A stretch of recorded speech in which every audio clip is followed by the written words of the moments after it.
Welcome to the news. The air component of Operation Well Punch has eliminated at least 30 terrorists and kidnappers in an air operation along Quigwa Kampaning Doka axis in Birningwari local government area of Kaduna State.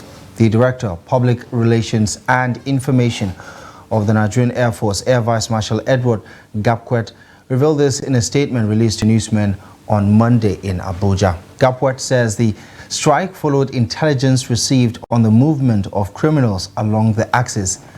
He further disclosed that the intel also reveals that the same syndicate was responsible for the ambush of troops at Kwanamutua on January 27, as well as several attacks and abductions of innocent civilians in the Birningwari general area. Gapkwet added that a deliberate and detailed scan revealed a trail of terrorists moving in a convoy of about 15 motorcycles each, with at least 2 armed terrorists. Well, the current security challenges in Nigeria's capital, Abuja, is witnessing improvement as the police continues to push back on operations of kidnapping syndicates in the Federal Capital Territory. 5 recently kidnapped victims who have regained their freedom are speaking on their experiences in captivity. Noel Sampson tells us more. The victims who were kidnapped at different times and at different locations in the FCT described their experience as horrific, adding that no one should be exposed to such dehumanizing treatment. It was quite an experience, early hours of 9 p.m. or so, where I wasn't really conscious of the time because we were just coming back from work.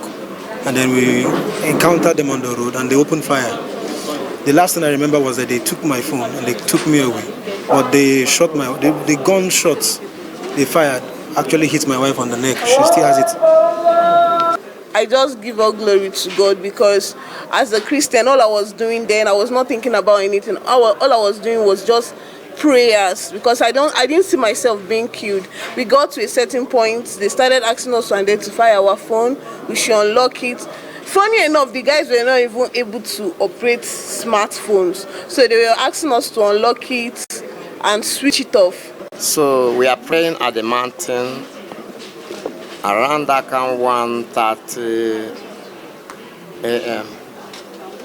We saw a group of Fulani with gun and machetes surrounded us, and they started demanding for money and our handsets, and we surrendered our handsets to them because that's what we have. After which they started looking for few they can carry and go and leave the rest, and they choose I and this brother and this sister.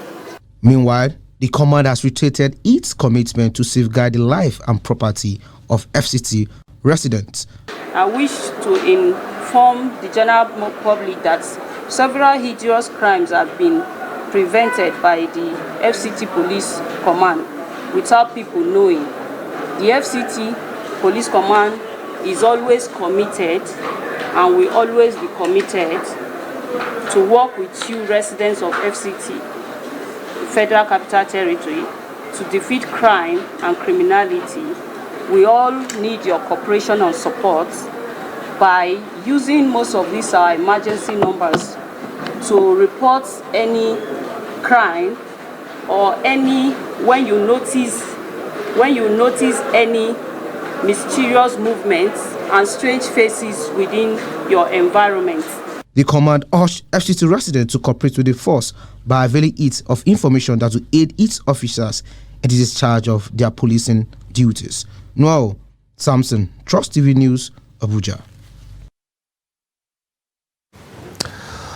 While in other security-related news, bandits have stormed Madabanchia village in Bungudu local government area of Zamfara State on Sunday, where they abducted a newly-wed couple.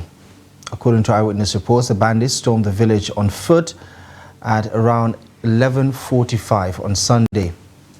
Now, the bandits, who were in large numbers, reportedly had sophisticated weapons and shot sporadically to scare residents in the area. The attackers were reportedly said to have conducted house-to-house raids in search of food items and other valuables. The village has no security outposts deployed nearby to respond to the attack, which lasted hours. The police is yet to confirm the incident. The Supreme Court has reserved judgment in the appeal filed by the APC and his governorship candidate in the Adamawa State gubernatorial election, Aishatu Dairu Binani, against the election victory of Governor Ahmadu Umaru Fintri. The tribunal and the Court of Appeal had dismissed Binani's petition challenging the victory of Fintri in the governorship election held in March last year. The five-member panel led by Justice John Okoro adjourned the matter for judgment after listening to the arguments of the parties involved in the matter. The main contention of Binani through her counsel Akin Olujimi at the day's proceeding is that the controversial declaration by the ousted resident electoral commissioner Hudu Ari was lawful. Now, former Speaker of the Ogun State House of Assembly, Olakunle Oluomo, and two other principal career officers of the State Assembly, Dayo Samuel and Adeyemo Adedeji, have been arraigned before a federal high court sitting in Oke Mosan in Abeokuta, the Ogun State capital, over alleged misappropriation of public funds to the tune of 2.5 billion naira. He and others are allegedly said to have committed the fraud while he was in a position of Speaker back in 2022. 18 out of the 26 House members signed for his impeachment over alleged high-handedness, gross misconduct, arrogance, as well as poor leadership style and a lack of focus and transparency in pitching members against each other. But he approached the State High Court to challenge his removal.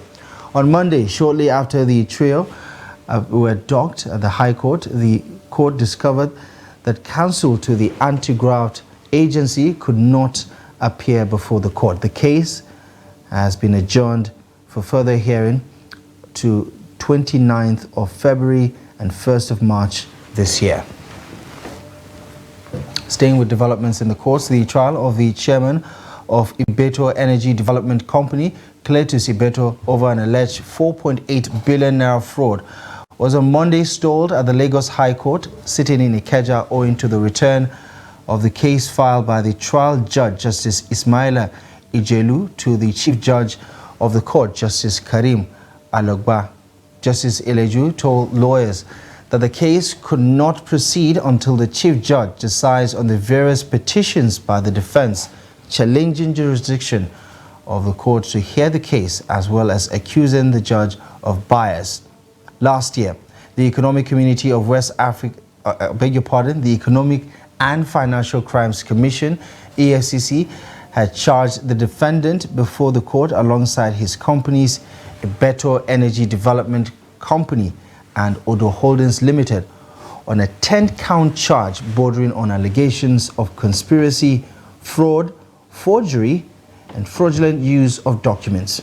At the resumed hearing of the matter on Monday, Justice Ijelu, who says the case cannot go on because the case file has been returned to the Chief Judge due to many petitions, advised parties to the case to liaise with the administrative judge to know the next step to take. Now, the judge had adjourned the case indefinitely to await the decision of the various petitions written by the defendant.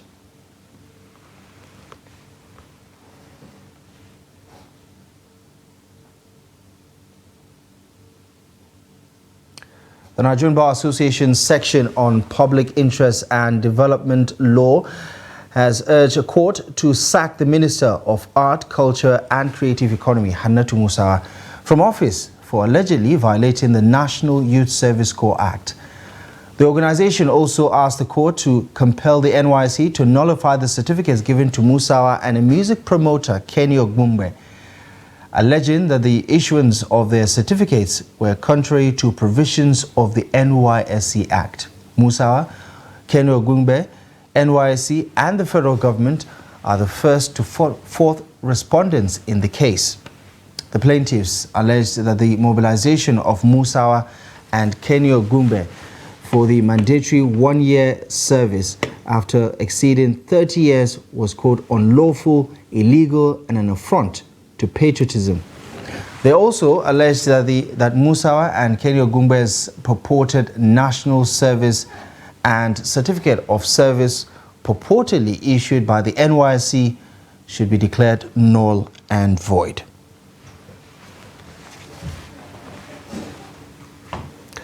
This is the news update on Trust TV. Still to come. Naira fee fall continues to negatively impact prices of drugs in Nigeria. Details of this and many other stories coming up ahead after the break. Welcome back to the program. You're watching the news update on Trust TV. Let's take another look at some of the top stories. Nigerian Air Force airstrike eliminates over 30 terrorists in Kaduna. 5 rescued kidnapped victims recount their ordeals after their rescue by the Nigerian police. The Nigerian Navy NNS Pathfinder in Port Harcourt in Rivers State on Monday has paraded 11 arrested suspects in connection with used items for the construction of illegal refineries at Bili in Degema local government area of the state. The suspects were handed over to the Rivers State Police Command of the Nigeria Security and Civil Defense Corps. Handing over the suspects to the officials of the NSCDC, the commander of the NNS Pathfinder Port Harcourt, Navy Commodore Desmond Igbo, who was represented by the base operation officer, Commander Saeed Muhammad Kabir, says its base tactical response and assault squadron intercepted a boat with 11 crew members. Commodore Desmond Igbo says the arrested suspects were laden, or rather the crew were on a vessel laden with 10 metal plates, 14 angle iron, as well as 20 gas cylinders suspected to be items used in illegal refinery construction. He says that the items were carefully concealed in a wooden boat and were headed to a construction site where the suspected materials are to be used for the construction of illegal refinery sites in the creeks. Now, Nigeria is grappling with the formidable challenge of soaring medicine prices, amplifying the strains on its healthcare system. Pharmacy operators navigating the turbulent waters of exorbitant exchange rates are finding it increasingly difficult to import vital pharmaceuticals, triggering a ripple effect on Nigeria's healthcare landscape. Between July and September last year, pharmaceutical imports surged to an alarming 81.8 billion naira. However, beyond these staggering figures lies a difficult reality unfolding in the lives of ordinary Nigerians. Ibrahim Ismail tells us more. The naira continues its downturn spiral, reaching an alarming exchange rate of 1,425 naira against $1 in the black market as of Monday, January 29, 2024. This sharp decline carries profound economic consequences, casting a shadow on the prices of imported goods, particularly essential items like medicines. Caught in the crossfire of this storm is Zayanu, a 30-year-old responsible for a family of 6. The relentless surge in medicine prices, fueled by the soaring exchange rate against the naira in the black market, has left Zayanu grappling to meet the healthcare needs of his family. As the economic challenges intensify, the daily lives of ordinary Nigerians bear witness to the tangible impact of the currency's freefall. Medicine that we once bought 200 naira now sell for 500 naira, while those that were 1,500 are now 4,000 naira.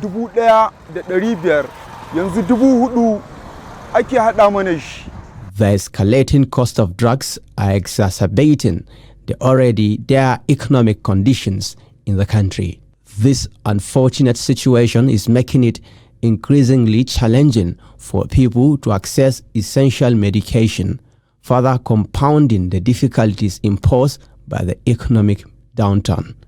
Like I came this morning, my mom was asked to get Alphagan because she's having glaucoma. So when I got to the pharmacy, they said 5,500. And last month I bought it for 4,700. And they are saying it's 5,500 today. So the prices of drugs have gone up. The other day I went to buy amoxil, Emzor product, and they said 2 cats was one antibiotics like that for my head because I'm having a typhoid as at then. The price I normally buy it for like 1,500 naira, but now I later bought it at the rate of 2,500, which is too high. When I complain about malaria, they give me at the rate of 1,000. But sometime before, when I go to a local shop, I treat malaria drug at the rate of 2,000 something. So you check the differences, you understand? So that is exactly the difference about the drugs. There are some paracetamol of 17 naira before, now it's 150. Discussing the volatile exchange rate, economist Yusha Aliyu emphasized the catastrophic impact it is having on the economy. We have to be mindful of this inflation because if we continue to demand exchange rate, not for transaction purposes, not for trading purposes, but for safekeeping, we are creating things that will never normalize, no matter what central bank is trying to apply to stabilize the market. With the naira losing its strength in the black market, citizens heavily rely on imported pharmaceuticals for essential medications. To ensure accessibility to medicines at affordable rates, the federal government needs to champion local production efforts and foster a conducive environment for the growth of pharmaceutical companies. Ibrahim Ismail, Trust TV News, Abuja. Talking business now, in its determination to address the backlog of verified foreign exchange transactions, the Central Bank of Nigeria has released $500 million to various sectors. This comes barely a week after the Apex Bank paid approximately $2 billion to settle outstanding commitments across manufacturing, aviation, and petroleum sectors. The acting director of the Corporate Communications Department at the Central Bank of Nigeria, Hamad Sidi Ali, says that the management of the CBN is committed to settling all legitimate foreign exchange backlogs within a short time frame. Now, she therefore urged all participants in the market to play by the rules, stressing that transparency in the market would enable the fair determination of exchange rates.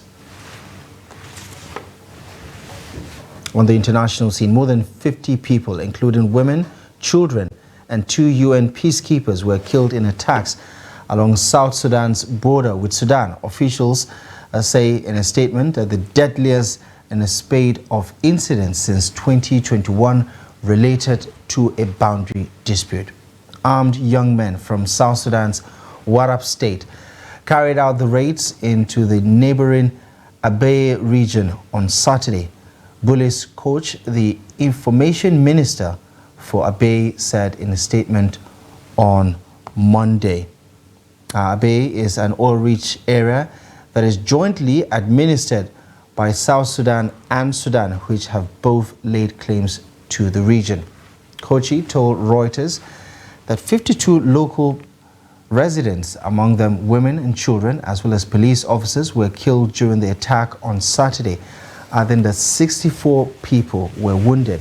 A Ghanaian peacekeeper from United Nations force base in Abyei was killed when its base in the town of Agok was attacked amid the violence, the UN Interim Security Force for Abyei said on Sunday. In further violence, a day later, a second peacekeeper from Pakistan was killed and 4 of his colleagues and a civilian wounded while transporting civilians from a UN peacekeeping base to a hospital, according to statements revealed on Sunday. Talking sports now.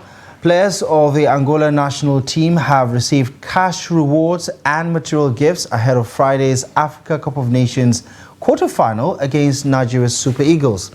The Palancas Negras thrashed Namibia 3-0 in the round of 16 to qualify. The oil-rich nation is now seeking an unprecedented semi-final berth at the Premier Africa competition. Now, according to Angop, Banco Angola, the investimento, has given out 5 million kwanzas, approximately 5.4 million naira each, to the Angolan players and coaching staff for progressing to the last 8. Also, the President, Board of Directors of Unitel, has gifted each player of the Angolan delegation an iPhone 15, complete with complimentary calls, SMS, and free internet for a year. Now, Sodium EP has promised the team a substantial $250,000, equivalent to about 225 million naira, if the team defeats the Super Eagles.